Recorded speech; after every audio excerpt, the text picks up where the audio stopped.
everyone, and welcome back to our channel, The Thinkers Club.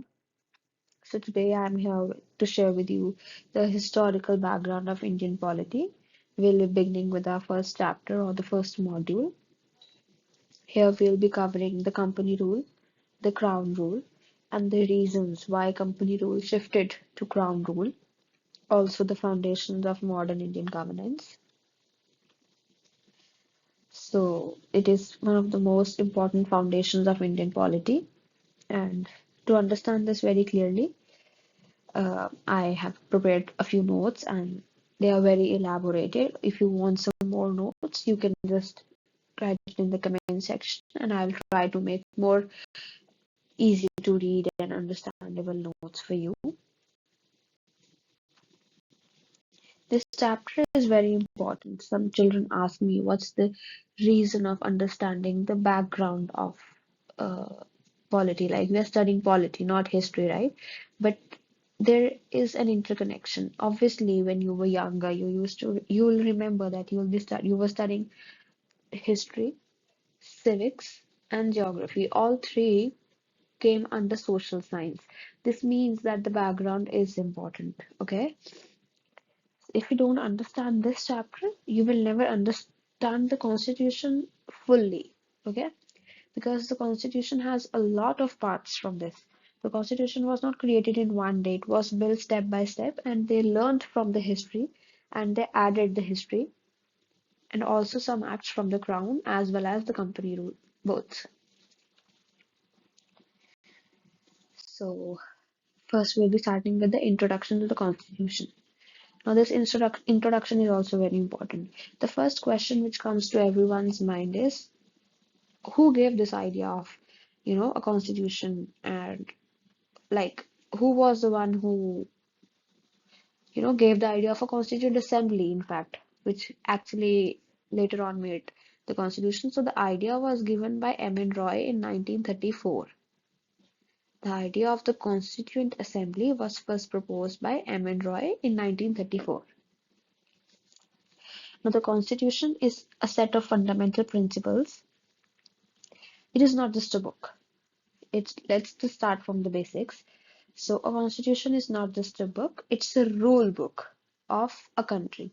It can be any country, but we are personally studying Indian polity, so we'll be studying the Constitution of India. Now, it tells who has the power and how that power is used, what rights do people have, and what limits the government has. Can the government do anything they want, or does it has any limits? Now, as I told you, that this is a very important concept, that's why I'm repeating it again and again, that the idea of a constitution in India was given by M.N. Roy in 1934. So the Constitution of India did not come from nowhere.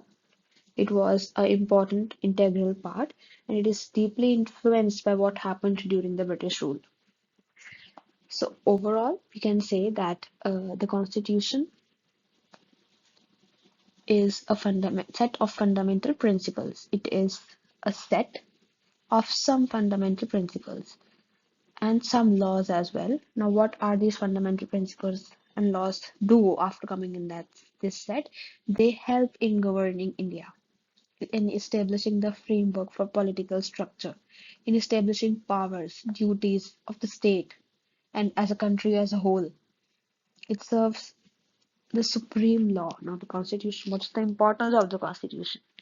It serves as a supreme law, defining the relationship between the citizens and the government while ensuring justice, liberty, and equality. Now, these are some three words which are included in our preamble as well. I'll be teaching you what a preamble is. Now, see, over here also this key insight I've been giving that to truly understand the evolution of Indian polity, you need to study the British rule, the foundations of the British rule which helped us build a constitution. So overall, in this particular slide, we have studied that constitution is, I'm also helping you in writing notes if you can see, right? So the constitution, it is a set of laws, you can say in easy language, which help in governing. In governing what? What are these rules for? For helping in governing. In governing what? In governing a country. It can be any country. Okay, a set of laws helping in governing a particular country is called a constitution. And the idea of a constituent assembly was given by M.N. Roy. When was the idea given? The idea was given in 1934. Okay,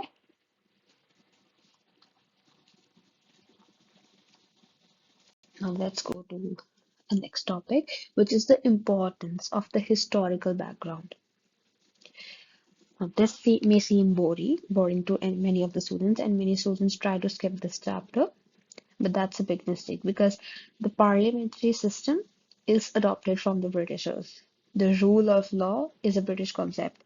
Civil services came during the Britishers' time. Judiciary is a British term. So what you are studying today was actually shaped during the colonial rule, and it is very important to understand that. Now, this chapter is the foundation of a building, okay? And if the foundation is weak, everything else is going to collapse. So,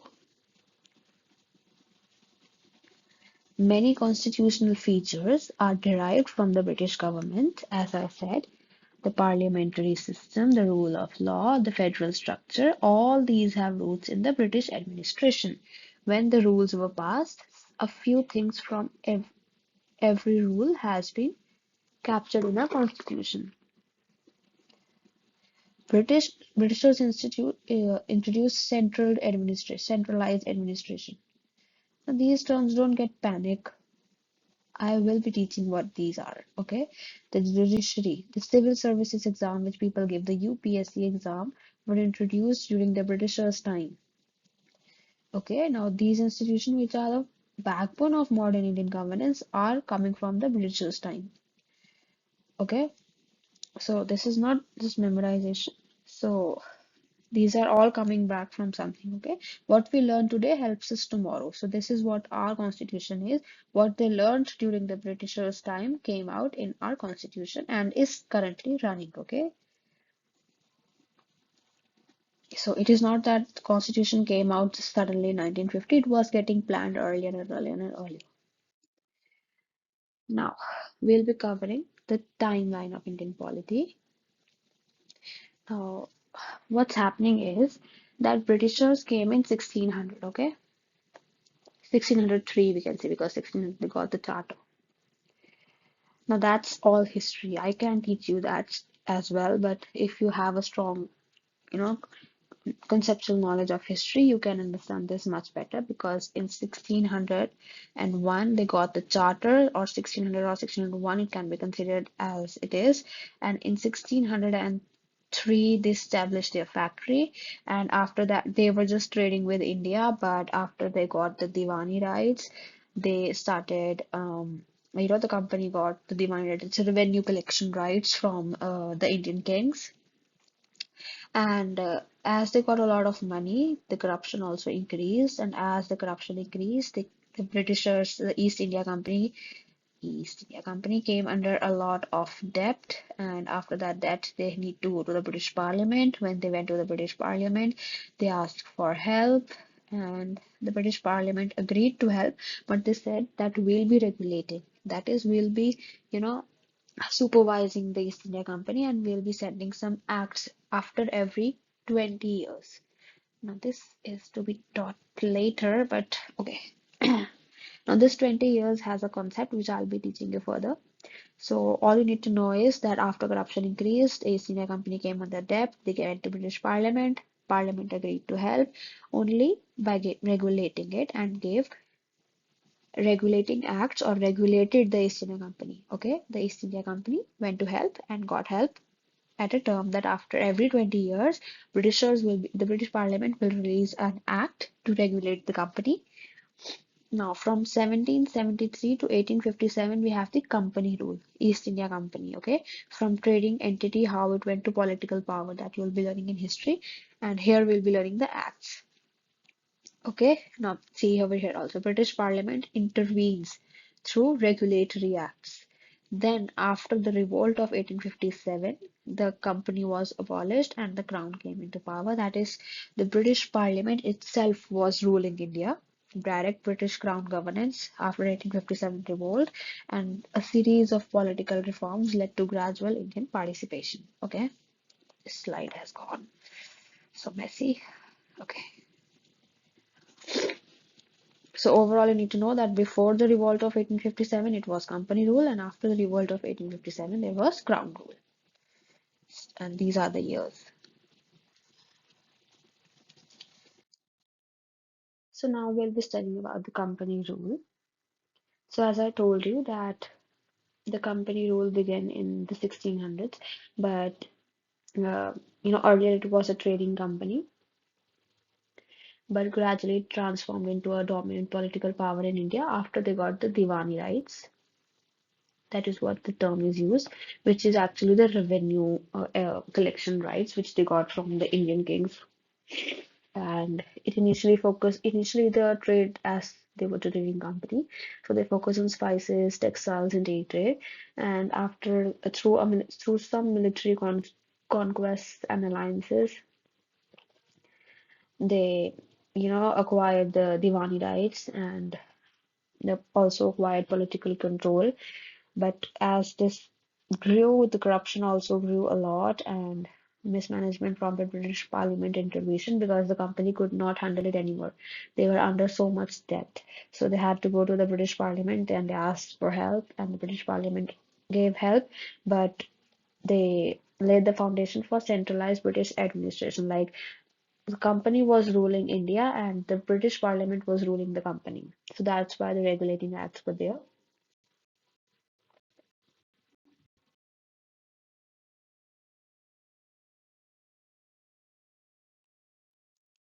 So we can say that business became power, power became control, and control became the rule.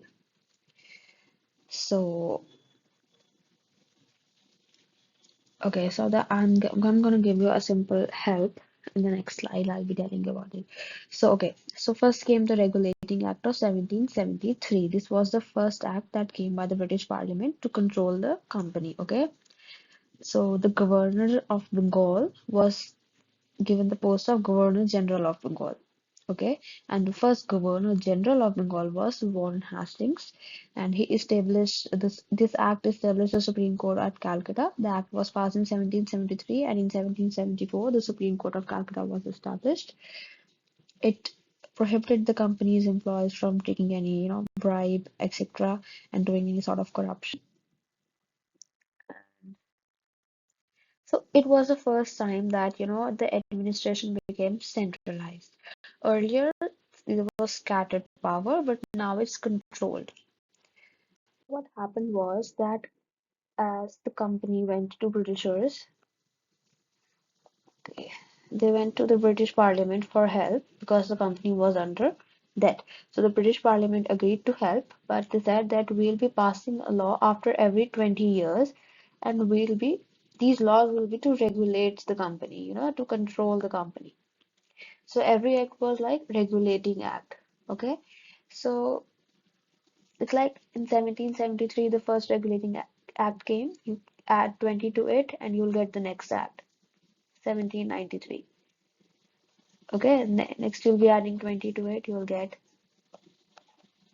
this is 1830. Next, you'll be adding 20 to it. You're getting 1833. So keep adding 20 to 1773 till you reach 1857, because after that we have the Crown Rule.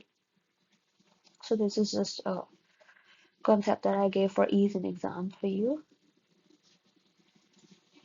So what happened was that earlier, let me tell you that through a diagram. Okay. So let's say this is mm, Bombay, this is Madras, and this is Bengal. So everyone over here have their own governor, okay? All three states had their own governors, and all of them had their own executive and legislative powers. Okay, executive and legislative powers, executive and legislative powers. Now after the Regulating Act of 1773, What happened was that all the legislative powers of these two states went to the Bengal. So all the legislative powers of Bombay and Madras started getting transferred to Bengal because the Bengal governor was now the Governor General of Bengal. Okay, so he was having more power, only the legislative powers. Remember, not the executive powers. Okay, so the Regulating Act of 1773 did nothing. It just made the Governor of Bengal as the Governor General of Bengal. Madras and Bombay presidencies came under the Bengal Governor General, and also it prohibited you know the employees from doing any sort of bribery or corruption or anything that was prohibited by the company. And a Supreme Court was set up in Calcutta. That was the first Supreme Court of India. It was set up in 1774. I hope that's clear. Now we're studying about the Pitt's India Act, which came in 1784. Now it provided for the Board of Control. It, it gave the Board of Control. Now what this Board of Control had was 6 members, and these two were from the British Cabinet and remaining were the Council. Okay. So the board was set up to guide and supervise the affairs of the company in India, East India Company. Court of Directors were confined to manage the trade and commerce related issues only. For this, the Court of Directors were given only the power to manage the trade and commerce, and other things were managed by the British government. Okay, so this was also a form of, say dual government. That this act gave dual government. Dual government is something India has right now as well. There's a central power and the power of the state. So company will focus only on trade and the government will handle the politics. So it was not just a business anymore, it was becoming a political asset. Okay, now we have the Charter Acts. Now every act after this will be the Charter Act. Instead of memorizing them, you need to understand their pattern. So earlier the rule was getting extended and now the company's rule was extended for 20 more years. Okay, the Charter Act of 1793, they renewed the East India Company's trading privileges and administrative authority in India for another 2 decades. So salaries of board of control members were to be paid from the Indian revenue. So all the Diwani rights, all the revenues they were collecting from the India, they were used for the salaries of board of control. Okay. Companies' commercial privileges continued without any major alterations, and the Governor General was given the power to override the council's decision. Now, if the council says that this is, uh, not right, the Governor General can dismiss it. Like now, if the High Court says something, we go to the Supreme Court. So earlier, this was the provision, okay? And no major structural reforms were introduced, but the Act reinforced dominance for over 20 years on finance and administration, okay?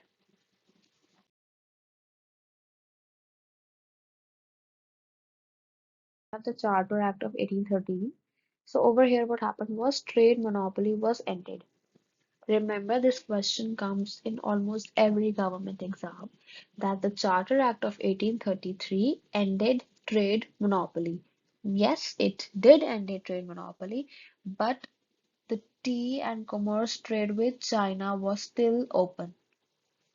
Okay, this is very important. Remember, China plus tea. Now, these were open, otherwise, the monopoly was almost ended. Then the Christian missionaries were permitted by the Britishers to come to India for the first time so that they can, spread Christianity over here and give teachings of God, etc. And a grant of 1 lakh was sanctioned for education of Indians and involvement of the government in the Indian education system as well. So remember the Charter Act of 1813, it ended trade monopoly, but the trade with China and the trade was not ended. Education was there, and Christian missionaries came to India for spreading Christianity. Okay. Then we have the Charter Act of 1833. Now this is the full centralization act. This is very famous for centralization, like I told you earlier. mm, that Bengal and Madras were having their own presidency, but their powers went to Bengal. Bombay and Madras's power went to Bengal. Now this is the starting of centralization, and at this time there was full centralization. So the Governor General of Bengal became the Governor General of India. Lot more power, okay? And it was considered as the supreme authority over all British territories and subcontinent. And who was the first Governor General? William Bentinck, okay, of India. Also, India made a single administrative and legislative unit. Now, all laws were employed uniformly across all British controlled states. Okay, so next we have is the Charter Act of 1853. So here, for the first time, civil services exams were opened. Earlier, what happened was there was a college in London. Only the people who were already in the Indian government, only they could, the generals and all, they could uh, give a reference of yours further, and only then you could become a civil service. But now, like the UPSC exam is there and other exams are there, so these exams were opened at this particular moment. Now, this system was abolished that no reference will be given now. People will sit in the exam, they will, and whosoever clears the exam will become the government member. So from patronage to merit-based selection, as I told you, and it is also known for the separation of executive and legislative power. So the council got separate legislative function for the first time. As I told you earlier, the legislatures were banned. Now they were opened again. Okay, the decentralization sort of thing. Next is this is a quite summary. So okay, so company came in 1600 as a trading company, but got the Diwani rights, became corrupted, got into debt, went to British Parliament, asked for help. They gave acts after every 20 years to regulate the company, and it started in 1773 till 1857 revolt. And these were all acts were passed for regulating the company. The first act gave Governor of Bengal the powers of Governor General of Bengal, the powers from Madras, and Bombay Legislative Assemblies went to the Bengal governor, and Supreme Court was established in 1774 in Calcutta. Then we can say that after, okay, the first Governor General was Warren Hastings. Have I said that?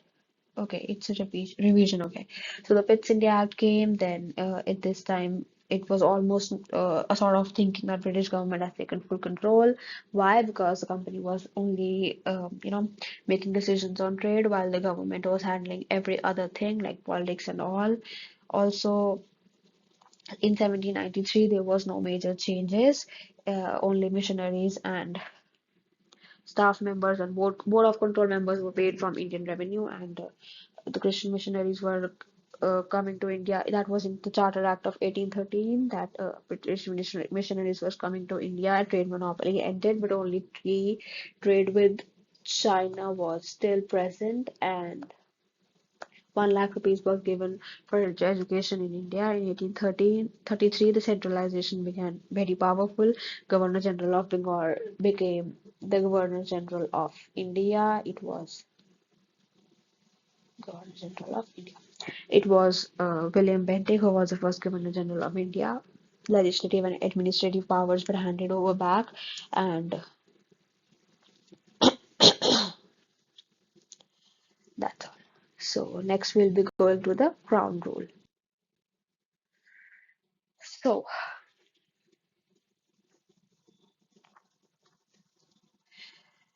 now this comes like a turning point. After the revolt of 1857, Britishers realized that the company cannot handle India anymore, so they took direct control. The company was abolished, and the direct control of the British Crown came to control India.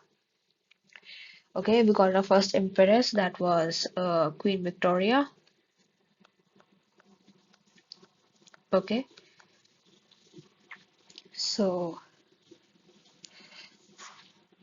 That is it. Revolt of 1857 marked the end of East India Company. Following watershed movement, the British Parliament passed the Government of India Act 1858, transferring all powers from the company to the British Crown. Okay, direct British governance, and the Secretary of State for India appointed in British Cabinet. Viceroy replaced Governor General as Crown's representative, and India Council of 15 members was established to advise the Secretary of State. The Secretary of State office they established, and 15 members were there in the Indian Council who helped in advising the Secretary of State.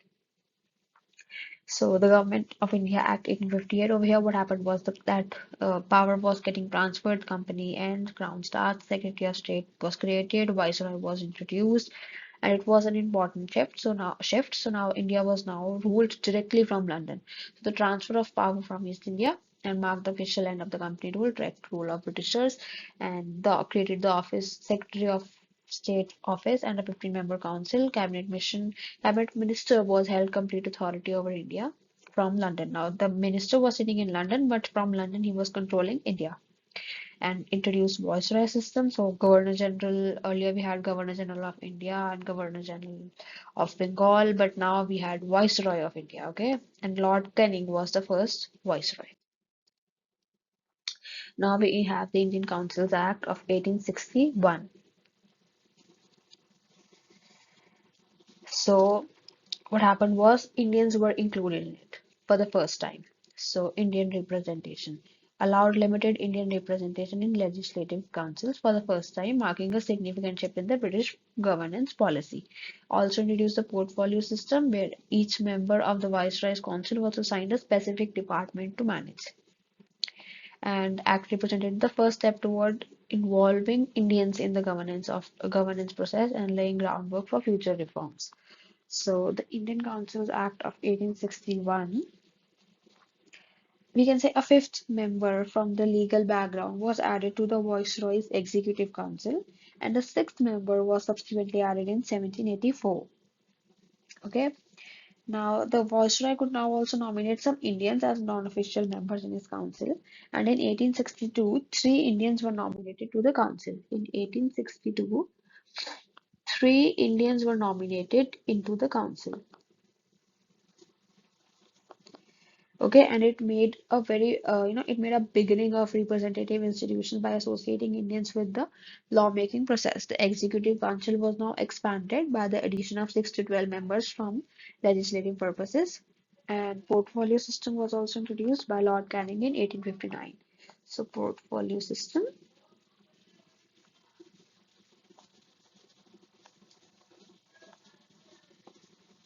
was introduced in 1859 by Lord Canning.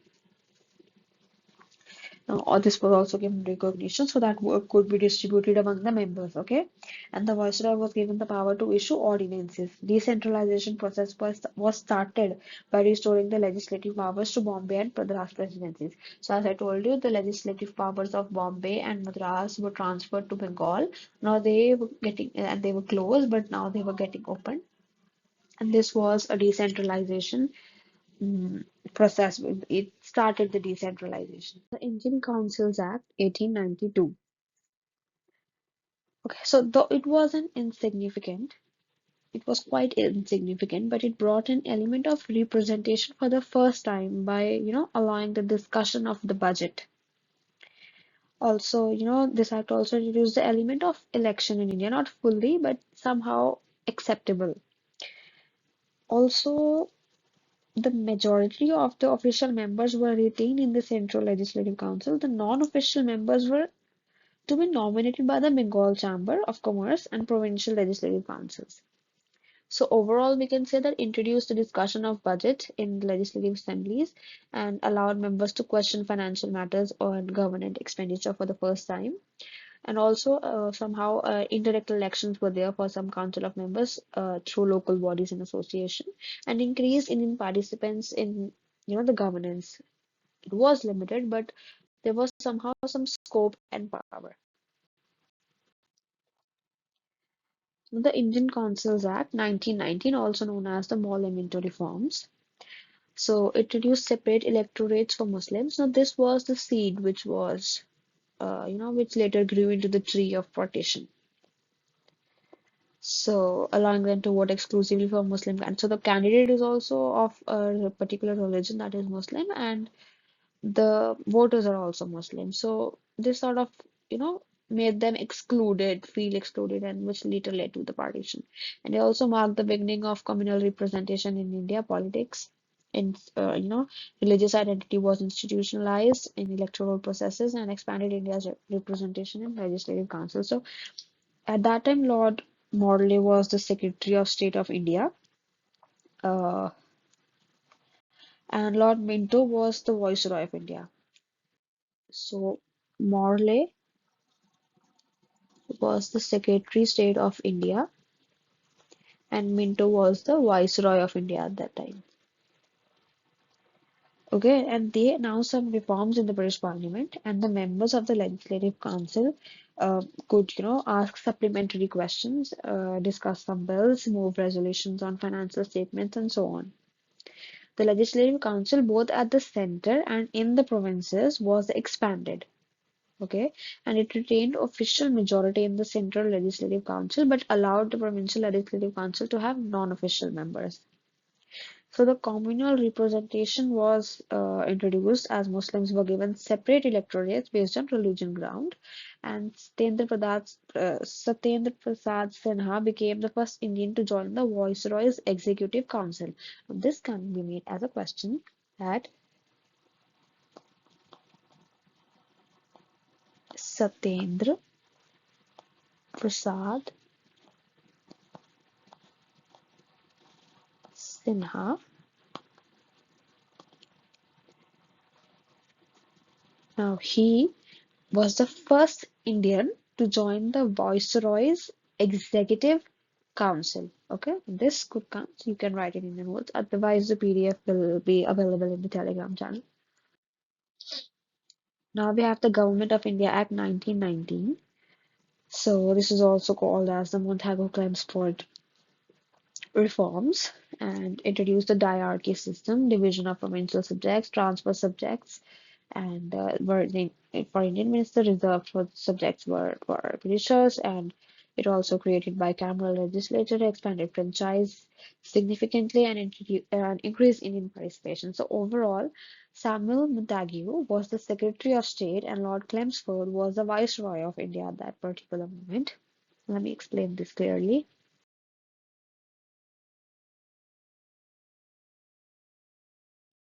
So now we're talking about the Simon Commission. So the Simon Commission was appointed by the British government to review the working of the government in India. But there was an issue with the Simon Commission, which was that there was no Indian member over there, only foreigners were there. So that's why this commission was banned.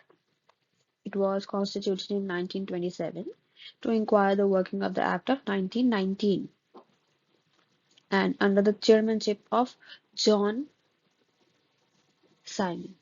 Here it is. So this was chaired by John Simon. It was, it was appointed for checking that the Government of India Act 1919 is working properly or not.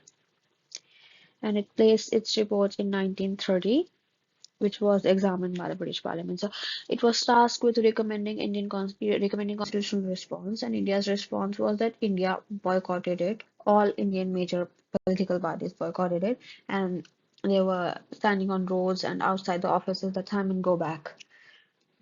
During this protest in Lahore in 1928, Lala Lajpat Rai died from injuries due to these protests, and its significance that it intensified national movement. There was an urge in Indian people to stop this, whatever this discrimination was happening with the people of India, and this also led to the Nehru Report of 1928 as Indian counter proposal, and demonstrated united Indian opposition to to the British policies.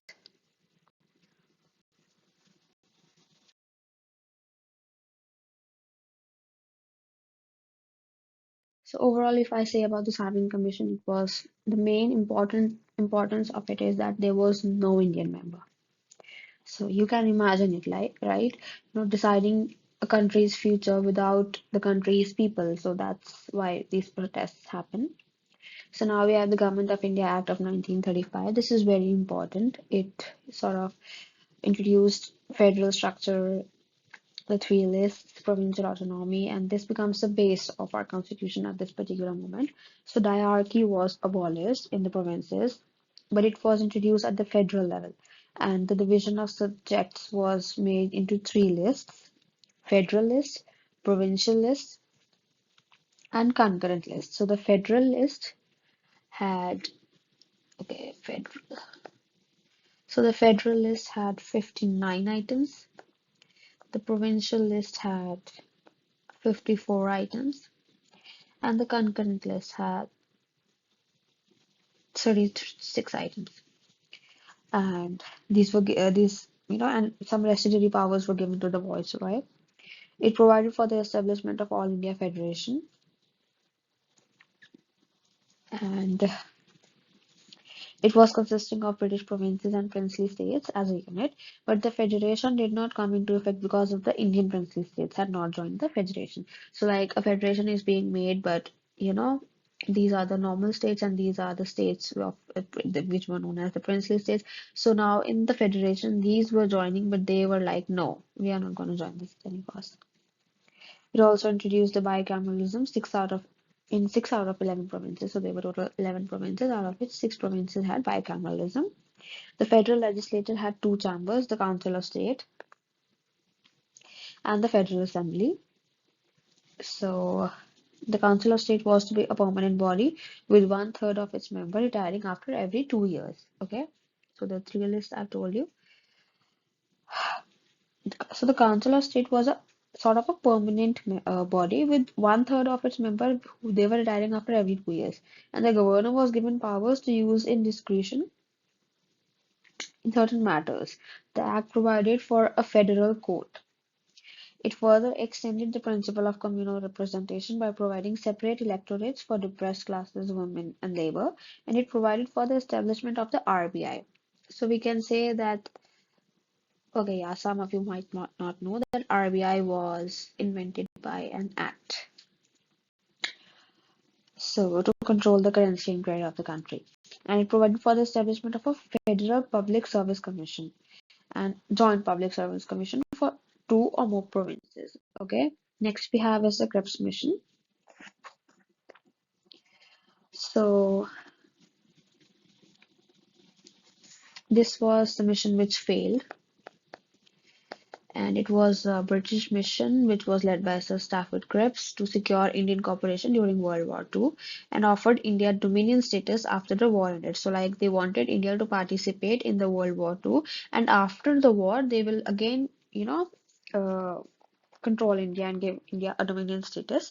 And it proposed the formation of an Indian Union with right to frame, their own constitution, but Congress rejected it. That India India demanded self-governance, not post-war promises, and they did not trust the Britishers at this particular moment. And the Muslim League also rejected this because it was inadequate, and they wanted to safeguard the Muslims.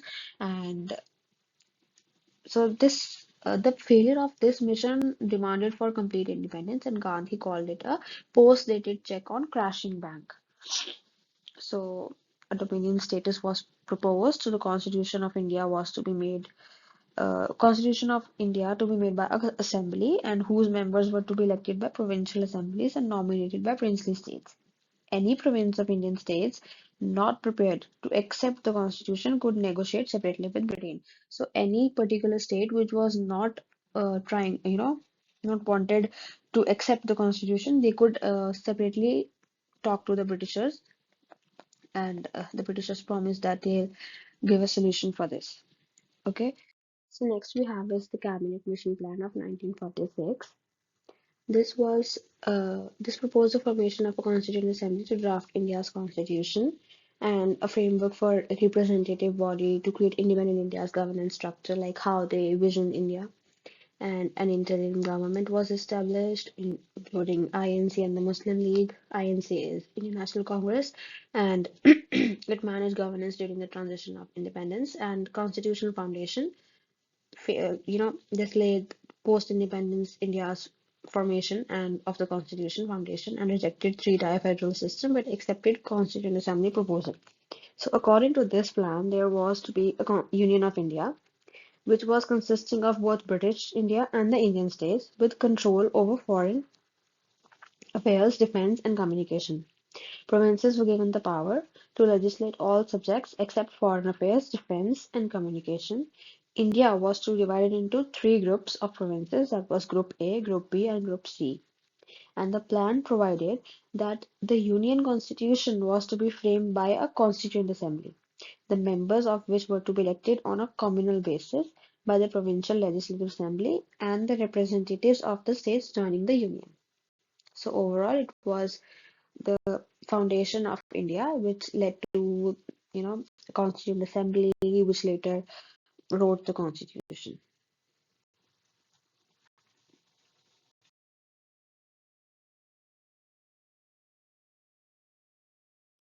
The interim government, 1946. So the interim government of India was formed on 2nd September 1946, and it uh, from the newly elected Constituent Assembly of India. It was coming out from the newly elected Constituent Assembly of India and had the task of assisting the transfer of power from British rule to the independent India. So Nehru headed the government as Vice President of Executive Council and included members for Indian National and Muslim League, managed the day-to-day governance while constitutional discussions continued, operated under the framework of 1935 Act with a few modifications, and represented the first Indian-led government at the center and crucial bridge between the colonial rule and full independence, transferring of British power to the Indian government. That is it. Then the Mountbatten Plan of 1947. Now, Lord Mountbatten was the then Viceroy of India, VOI, Viceroy of India, and he put forth the partition plan known as the Mountbatten Plan. The plan was accepted by Congress and the Muslim League, which came into immediate effect, acting on Indian Independence Act 1947. So, India and Pakistan were divided into two separate dominions. This was announced by Mountbatten on June 3, 1947, and adopted by Congress and Muslim League and Sikh leaders. This led to directly the independence of India. So, like we have 15 August 1947 as our Independence Day, they have 14 August 1947 as their Independence Day, Pakistan's Independence Day and India's Independence Day. Next we have is the Indian Independence Act of 1947. So it ended the British rule in India and declared India as an independent and sovereign state from 15th of August 1947. Okay, August 15, 1947. So the office of the Secretary of the State was abolished and the Crown no longer remained the source of authority. And the Act provided for the creation of two constituent assemblies for India and the other one for Pakistan. From 15 August 1947, India ceased to be a dependency of the British Crown uh, over the Indian states, and the Governor General and provincial governors acted as constitutional heads. The central legislature of India, comprising the Legislative Assembly and the Council of States, ceased to exist on 14 August 1947, and the Constituent Assembly was to function also as a central legislature with complete sovereignty.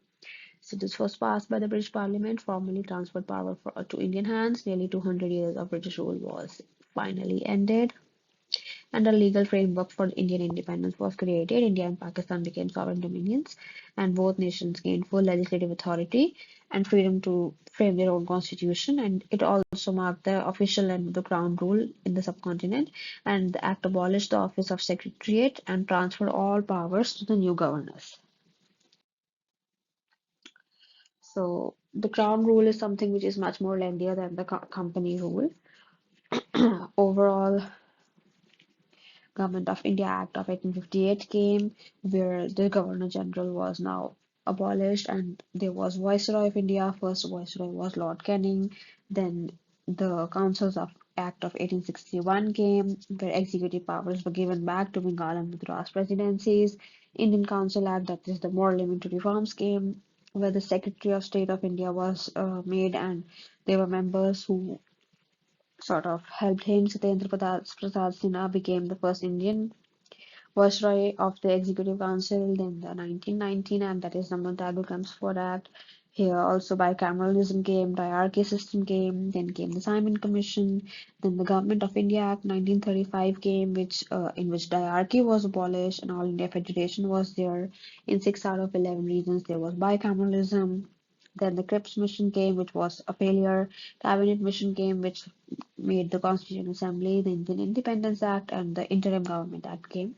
And finally, India became independent. So this is what the Crown Rule gives a summary of. So the legislative framework which we can say over here is that the trade to political dominions was there in the company rule. Centralized administration was also introduced over here, like I told you, the Bengal and Madras presidency is going to the Bengal executive. Early legal frameworks were also established, and the key acts which are to be remembered are these.